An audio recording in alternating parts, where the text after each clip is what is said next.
ก็ดีอยู่มีงานให้เฮ็ดเนาะโดย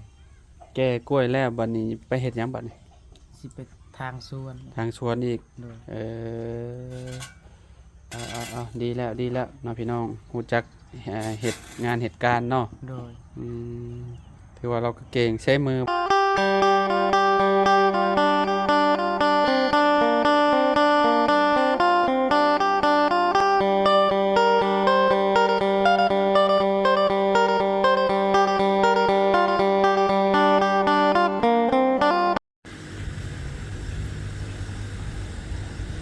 เอากราบสบายดีและสวัสดีเนาะพ่อแม่พี่น้อง FC เบิดสุขผู้สู่คนเนาะบ่ว่าสิอยู่ในและกระต่างประเทศมาพบมาพ้อกันกับเฮาเส้นเก่าเส้นเคยพี่น้องเอ้ยเนาะอยู่ที่บ้านน้องอาเจืองน้องหังพี่น้องเอ้ยเนาะมาก็คือสมิทสมอยอยู่แท้อันนี้เนาะทางอาเจืองไปใส่เด้พี่น้องเอ้ยเนาะ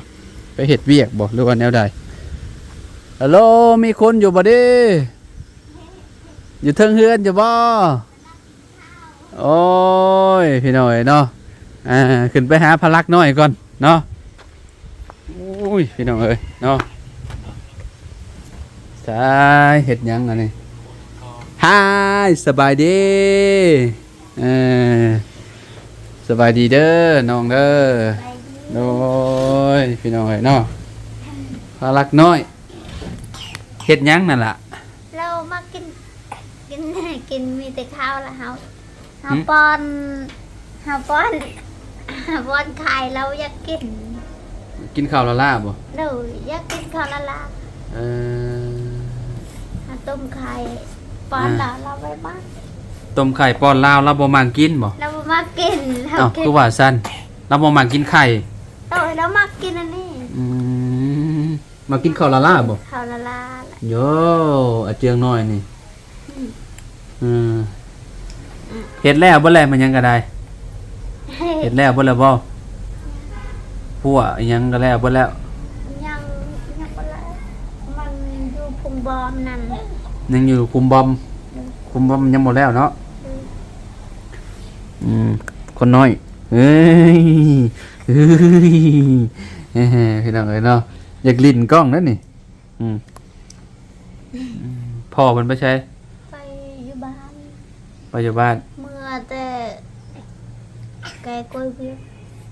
อ๋อมาแต่แกกล้วยเวียนแล้วก็ไปเฮือนแม่เฮือนพ่อแล้วเนาะเพิ่นไปแก่คุมื้อบ่2 มื้อนี่2 มื้อนี่เนาะแก่กล้วยไผของเวียดอ๋อวิจ้ะเพิ่นสิกินกุดแล้วเนาะได้มื้อเท่าไหร่พอฮู้อยู่บ่ฮาบ่ฮู้ฮะฮาบ่ฮู้เฮาบ่ได้ถามเราเจ้าบ่ได้ถามเราเอาเงินให้เจ้าอยู่บ่ซะยังเวียดบ่ได้ให้เวียดยังบ่ได้ให้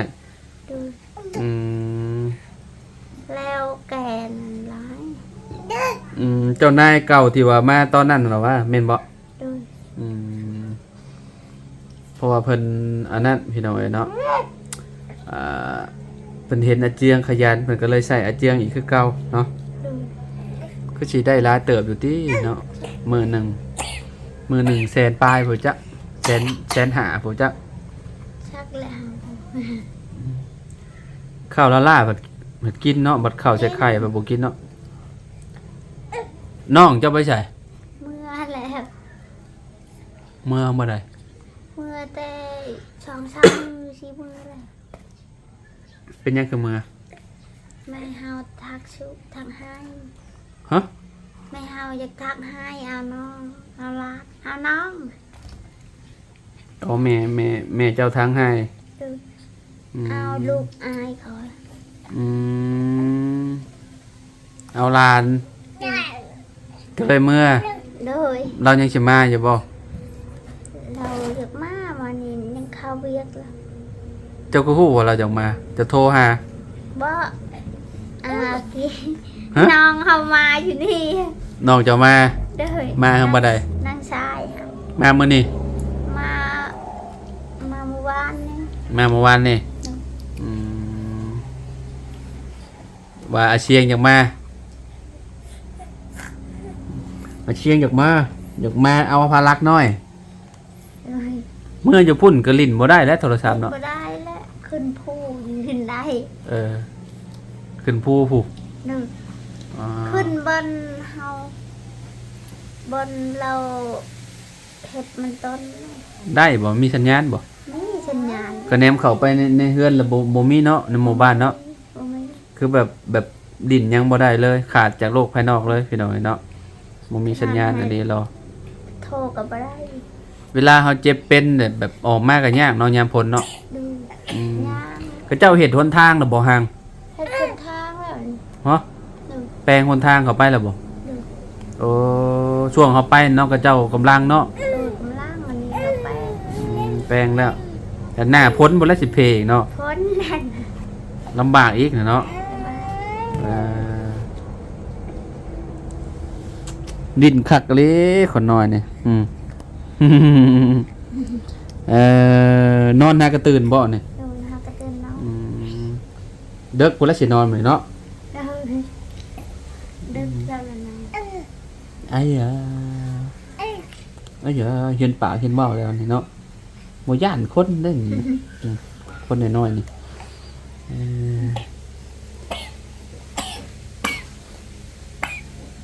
จักหน่อยก็ได้เลี้ยงลูกอยู่ได้นี่น้องหางเลย5 เดือนแล้วบ่จักลูกในท้อง จักแล้วเฮาบ่ได้ไปเบิ่ง จะไปกวดแล้วบ่ตั้งแต่เจะท้องมา บ่ คือบ่ไป บ่ไปจึงไปเราไม่เรียกตลอดบ่ไป อันเจียงไปเวียกตลอด เออ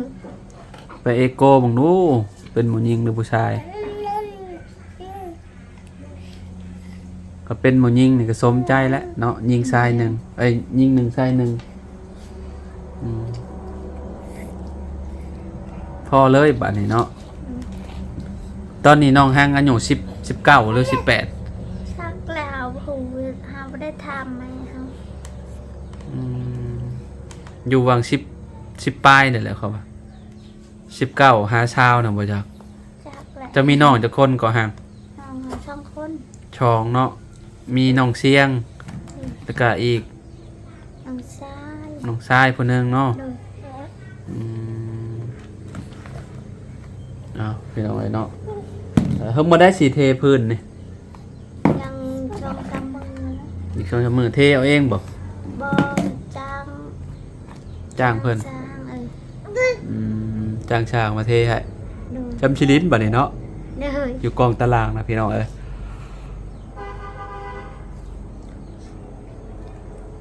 ภารักจำสิคาดบัดนี้บ่ยากพี่น้องเอ้ยบ่ยากอันดินแล้วบัดนี้ โดย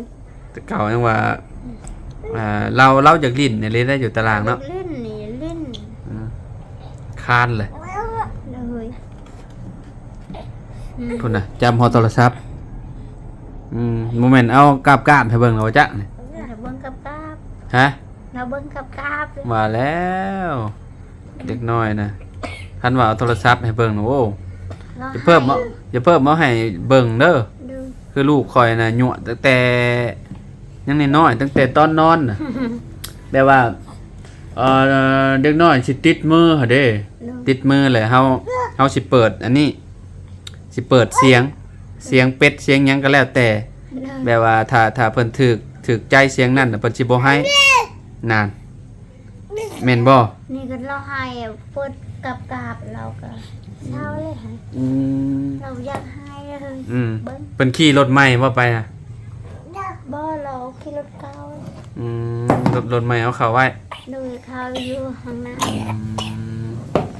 จะแพงรถได้เจืองพี่น้องเอ้ยเนาะแก่กล้วยก็เอารถคันเก่าแล้วไปแก่เนาะ ดู บ่ได้มีปัญหาว่า บ่ ยังบ่ได้ขี่เมื่อหรอว่าอันตั้งแต่ซื้อรถนี่เมื่อบ้านเจ้านะ บ่ ยังบ่ได้เมื่อเถื่อเนาะ มีแต่เจืองล่ะจึงไปชงนางเสียง ฮะอาเจืองบ่มาส่งเชียงน่ะ ดู โอ้ยก็เห็นแล้วจ้ะเจ้าหายังบ่ได้เคยเมื่อเนาะ ดู นั่งรถใหม่ยังบ่ได้เมื่อเนาะ บ่ อืม อืม ถ้าคลอดลูกโหจักสิเมื่อ ได้ ฮะ นั่นแหละ ถ ตั้งแต่เฮาเมื่อผู้ได้เนาะ โดย เจ้าเมื่อน่ะเนาะตั้งแต่ก่อนขึ้นเฮือนลาผู้พี่น้องเอ้ยเนาะที่ว่าพากันบุกบืนตอนนั้นน่ะบ่โอ้ยสุดยอดเลยพี่น้องอ่าหนทางนี่ยากแฮงแต่ว่าคือสิไข้ขึ้นกว่าเก่าอยู่เพราะว่าเพิ่น อันนี้ใคร แปลงเลยเด้ เราแปลง อืม แปลง อิ่มแล้วมั้งพลักกินข้าวละล่าพี่น้องเนาะ ข้าวละล่า ข้าวแบบบ่ได้ใส่อาหารเลย กินผู้พี่น้องเอ้ยเนาะเราย่ำเองเลยนี่เนาะห่าง โดย มีแต่ป้อนแบบนี้เลยบ่ โดย แต่ละมื้อได้ ใช้มือแบบนี้ อ๋อ เราอยากกินให้ปอนเขาใส่ อืม ใส่ปากเรา อ๋อ เราจะกินเอง เราต้องกินเองให้เราโจกกินเองบ่ได้บ่ บ่ได้ละท อืมต้องป้อนเพิ่นติ ำโดย อิ่มแล้วบ่ล่ะห้ำอิ่มแล้วบ่อิ่มเลยฮะอิ่มแล้วอิ่มแล้ว เอาละ อิ่มแล้วแล้วว่ะโอ้ว้าวเป็นอีกอิ่มแล้วแล้วว่ะอืม ยังแบบนั้น ยังบ่ได้อาบน้ำให้บ่ ดู อืม เราหากระตือน อืมแสดงว่าเจ้าอยู่เฮือนเบิ่นมื้อเอาลูกเบิ่นมื้อ ดู บ่ได้ไปทางใดเลย ว่าไปทางไทยเลย น้องเมื่อเฮือนแหละเนาะ ดู อืมแล้วกันบาดนี้พี่น้องเอ้ยเนาะไปเฮ็ดเวียกก็บ่ได้ไป บอ มีแต่ผัวไปผู้เดียว ดู ใครแน่พี่น้องเอ้ยเนาะบางคนน่ะผัวน่ะสิเอาลูกได้เพิ่นบ่ไปเฮ็ดเวียกเมียไป แต่ว่าอาเจืองนี่คือแบบอาเจืองไปเนาะป้าให้น้องห้างเพิ่นเลี้ยงลูกพี่น้องเอ้ยเนาะใครอยู่เนาะอืมเมื่อยบ่เอาลูกแต่ละมื้อ มือละพลักดื้อ เอ๊ะ พลักคนดื้อ เมื่อยเนาะ เฮาอยากไปอยู่ป่าแหละ จะไปยังอยู่ป่า อยากไปหานี่ไปหาอันยังไปช้อนไปยัง หาอยู่หากิน เด้อ อืม มันมีพายเอาอยู่ หาปูหาปลาแล้วเนาะ เด้อ หาหน่อมงหน่อไม้มาแกง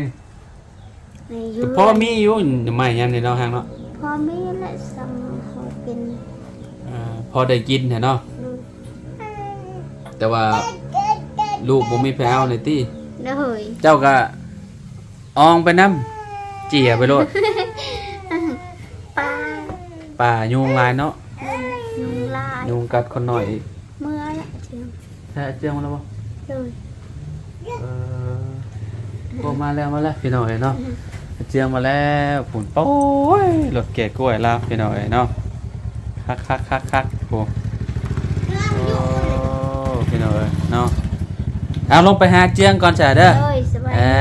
พี่น้องเอ้ยเนาะลงไปหาเจียงก่อนจักบาทพี่น้องเอ้ยมาแล้วน้องมาเจียงจึ๊บโอ้โอ้คักมาแต่เวียก ด้วย สบายดีเด้อ ด้วย โอ้มีหยังอันนี้คือนุ่มแท้ เขาใส่กล้วย อ๋อบ่ให้มันซ้ำเนาะ ด้วย พี่น้องเอ้ยมันนุ่มเด้นี่เนาะพองน้ำเนาะ ด้วย เวลาเฮาวางกล้วยแล้วมันสิบ่ซ้ำพี่น้องเอ้ยเนาะเมื่อเอิ้นก็เจ้ายุดบ่เจือง ลืมกับไป เมื่อเอิ้นไปอีกคือเก่า โดยยัง4 มือ 4มื้อ โดย เมื่อเอิ้นน่ะวันที่หยังที่12บ่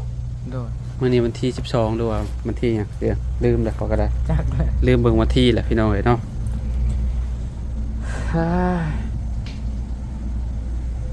พระเจ้าให้มื้อเท่าใด มาจ้างเป็นเที่ยวรถเฮาเอง เที่ยวเท่าใดเขาเจ้าให้ เที่ยว1,500 อื รถ ม เฮาเอง ก็คือ50,000นี่เติมน้ำมันเนาะ โดยบ่อนน้ำมันเขาตื้มครับ อ๋อแต่ว่าน้ำมันนี่ครับเจ้าเติมให้ โดย มีแต่เที่ยวหนึ่งก็เจ้าให้เงินรถ150,000รถ โดย แม่นลีวันที่12มื้อนี่ โดย วันที่12พี่น้องเนาะวันที่12ยังอีก2มื้อเนาะ โดย วันที่12 13 14 14นี่มื้อสุดท้ายเนาะแก่มื้อสุดท้าย โดย 15 16นี่16นี่น่าสิเพิ่นน่าสิไหว้บ่หรือว่าจังใดพี่น้องเอ้ยเนาะอืมโอ้ได้หลายแสนเติบเนาะ โดย พอได้ค่านุ่มพารักเนาะ โดย พี่น้องเอ้ย หากระซองมือนี่แก ช่องมือก็ได้3แสน บ่สองมือได้ ฮะ มือนี่ได้300,000แล้วมื้อนี้ช่องเที่ยวนี่ อ๋อเที่ยวละ1.5 แสน โดย โอ้มื้อนี้ได้3แสน โดย โอ้คักๆๆๆเมื่อวานนี่เที่ยวหนึง เมื่อวานนี่ซองคือกัน 2 โดย 6เลยเด้เนาะ โดย โอ้ได้1,000แล้วพี่น้องได้1,000 บาทแล้วเนาะ โดย เพื่อจบงานนี่ก็มื้ออื่นถ้าได้อีก2เที่ยวก็6 8 6 7 8 9 9แสน โดย 9 10 11 12ล้านปลาย4มื้อคุ้มอยู่ได้พี่น้องเอ้ยเนาะแล่นไปฮอดเวียดเลยบ่ โดยฮอดเวียดพุ่น อืม กันก็เจ้าชื่อแล้วก็ไปส่งให้เขา ข่อยคือเห็นหลายแห้งในมื้อนี้แบบ พี่น้องเอ้ยเนาะแล่นวันเลยมื้อนี้นะ โดย รถจักรนี่ขนกล้วยแห้งมื้อนี้นะขนกล้วยลาย อยู่เวียดเต็มเลยอยู่เวียดเดินมันง่ายนี่ซ้ำบ้านเท่านี้เดินเต็มเลยกลัว อ๋อคือสิม่วนเนาะ เมื่อวันแหละกันมาถ่ายคลิปเนี่ย คือแบบสมมุติว่าเดินซำนี้นะคือแบบมีแต่รถจักรแบบแก่กล้วยเต็มเบิดเลยบ่ โดย ป๋อพี่น้องเอ้ยคักอีหลีซะเนาะ เดินพุ่นซ้ำบ้านเท่านี้แหละเดิน ซำเบิดบ้านเจ้านี่เลย โดย เดินบักใหญ่นี่ก็รถจอดเต็มหมดเลย จอดหมดมีแต่รถกล้วยหมดจอด ป๋อ เต็ม พี่น้องเอ้ย อยู่แคมทางก็รถตำรวจจนอันนั้นจราจรจนบอกซอน อ่า จนไป คือ ไร่คันได้เข้า ว่าคือคืนอีหลีนี่เนาะ โดย กูปี้กับแบบนี้บ่เจือ ครูปีแล้ว เออ กันได้เข้าวงในอยู่วงหันออกบ่ได้เลยกันเข้าวง มีแต่ให้เขาเจ้าออกก่อนแล้วเฮาจึงออก อืมมีแต่คนลาวนี่บ่ที่ว่าแบบคนเข้าไปให้เวียด มีแต่คนลาวคนนี้แหละไปอยู่เวียด เพราะว่าเวียดก็เจ้าซื้อเมียนไว้อยู่แล้วเนาะ โดย กล้วยหยังเพิ่นก็จ้างคนลาวแก่ข้าวหั่นน่ะพี่น้องเอ้ยเพราะว่ายิ่งใหญ่หั่นน่ะเป็นปีใหม่กับเจ้าเนาะ โดย แบบว่าก็เจ้าสิเอาไปไหว้หั่นน่ะพี่น้องเอ้ยเนาะ โดย อืมสมมุติว่ากล้วยเจ้ามีนี่เจ้าก็สามารถแบบแก่แล้วก็เอาไปขายให้กับเจ้าได้บ่ก็เจ้าก็ซื้อคือกัน แพงคักแล้วแบบนี้ ก็ได้เงินดีคือกันแล้วติ โดยได้เงินดีแล้วแบบเอาแกเอาไว้ทางหน้าอัน อืม 3เครือตัวนี้ข้างล่างนี่5ก็เป็น8เครือ ได้บ่ล้านปลาย กว่าละล้านบาท คะแนนกล้วยงามนี่ก็เจ้าซื้อแพง บ่งามก็ได้ละ3ล้าน2ล้านบ่งาม เจ้าคือบ่ปลูกแม่นซะกล้วยปลูกแล้วล่ะว่า ปลูกแล้วหาก็ปลูกปีนี้ ปีหน้าออกบ่ลูกมันไอ้หมากมัน ออกลูกมันแต่ว่าเครือมันยังทันออก มันยังบ่แก่ปานนั้นเนาะ โดย กล้วยหยังก็เจ้ามักซื้อนะ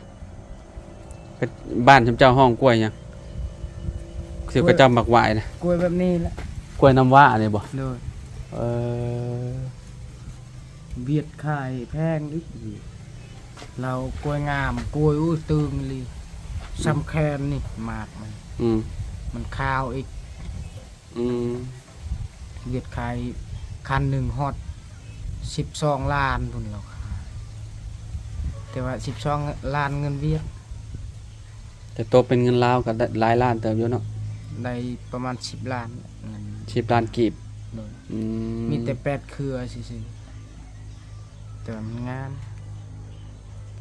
เขาไล่อันนั้นเขาไล่เครือละล้านป่า อืมคืออยู่พี่น้องยามยามปีใหม่ก็เจ้ากินกุดจีนเนาะ โดย หรือว่าตุ๊จีนนี่แหละพี่น้องอยู่ทางนี้ห้องแบบใดห้องกินกุดบ่ แม่น อืม คนเราเทิงเอิ้นกินแตด หึ กินแตดเวียดกินแตด กินแตด โดย โย เราเทิงแหละ แต่เวียดห้องกุดเนาะ โดย เอ่ออยู่ไทยสิเป็นตุ๊จีนเนาะพี่น้อง โดย ได้อ่างเปาและไผเฮ็ดงานอยู่นำคนจีนนี่อ่างเปาหลักหมื่นปลายขึ้นไปแล้วบางคนก็ได้หลายพี่น้องเนาะ เพิ่นสิให้อ่างเป้าช่วงนี้แหละช่วงเดือนนี้แหละพี่น้องเอ้ยเนาะ โดย ตะกี้แต่ก่อนเขาก็เฮ็ดงานนำคนจีนเขาก็ได้ช่วงปีใหม่อันน่ะเพิ่นสิให้ปีใหม่พี่น้องเอ้ยเนาะปีใหม่อันสากลนี่แหละเพิ่นให้โลดเนาะแต่บางบ่อนน่ะเพิ่นสิให้ช่วงนี้ ดีใจแล้วตุจีนนี่ โดย เพิ่นสิได้เงินตะเอียเด้เนาะหลักหมื่นขึ้นไปนี่ก็โอ้ม่วนแล้วพี่น้องเอ้ยเนาะ โดย ก็เป็นเงินกีบก็ได้อยู่ประมาณ6ล้านไปปลายพุ่นแหละพี่น้องเอ้ยตะกี้โอ้อันฮอดอันเดือนนี้แหละมีแฮงแล้วสิฮอดตุจีนเลยบางคนก็ล้างบ้านก่อนเนาะล้างบ้านก็เจ้าสิล้างบ้านได้อยู่พุ่นน่ะ โดย ล้างบ้านเช็ดทำความสะอาดเนาะแล้วเพิ่นก็สิไหว้บาดนี่พี่น้องเอ้ยโอ้สุดยอดม่วนเนาะอืมคันเก่าเนาะรถก็ได้พี่น้องคันใหม่เพิ่นก็ถนอมเมียนพี่น้องเอ้ยเนาะขี่บ่ได้มีปัญหาแล้วว่าอันนี้บัดนี้ โดยคักแล้ว ขี่คักแล้วบัดนี้เนาะ โดยหากระแปง หากระแปลงเปลี่ยนอันนั้นอันนี้มันใหม่เด้เนาะเจียงเนาะ โดย อืมเทฮอดแซ่นี่น้องเทอันนั้นพื้นนะ ออกซ้ำมันได้อีก อ๋อหมองบันไดนี่เนาะอ๋อตรงกับอันนี้เนาะ โดย อืมเทพี่น้องเอ้ยเนาะดีแล้วมือได้แหละเปิดมาลงมือให้เนี่ย จักอะไรยังบ่ฮู้ ยังบ่ฮู้บ่ วันที่14 อืม14บ่ โดยเราเสียง แม่นบ่14 จังอะไรมาเสียงมา14 อืมสร้างได้มาเทให้ สร้างเก่า อ๋อโดยพี่น้องเอ้ยเนาะสร้างแหล่กับสร้างปื๊ดบ่ โดย เอ่อก าดรูดแก เอาเนาะอันนี้ก็เอาออกได้เรียบร้อยแล้วเจียงเนาะ โดย อืมเรียบร้อยแล้วพี่น้องเอ้ยเนาะแรกๆคิดว่าสิถอนบ่ได้เนาะถอนได้เฉยเนาะ โดย คอยถอนไปติ โดย เก่งอยู่พี่น้องเอ้ยเนาะมื้อลุยงานคือเก่าเนาะ โดยมื้อ เอ อื่น ไปแต่เช้าไปแต่เช้า แต่3โมงอีกมื้อ แต่3โมงพุ่น โดย 3โมงกลางคืนพุ่นนะ โดย ตี3 โดย ป้า เอาไปตัดแบบเวียดลายทันคันเราตัดไว้แล้วก็ได้แก้ลายเที่ยวลายคันแต่มื้อนี้อันนั้น เจ้า เวียดคายช้า สมมุติว่ามันแก่บ่เบิดนี่เจ้าก็ต้องได้แก่ 2-3 เที่ยวพู้นแหล้วติมื้อหนึงก็เจ้ากำหนดให้แก่จักเทื่อ คันเขาชื่อแพงอยู่พุ่น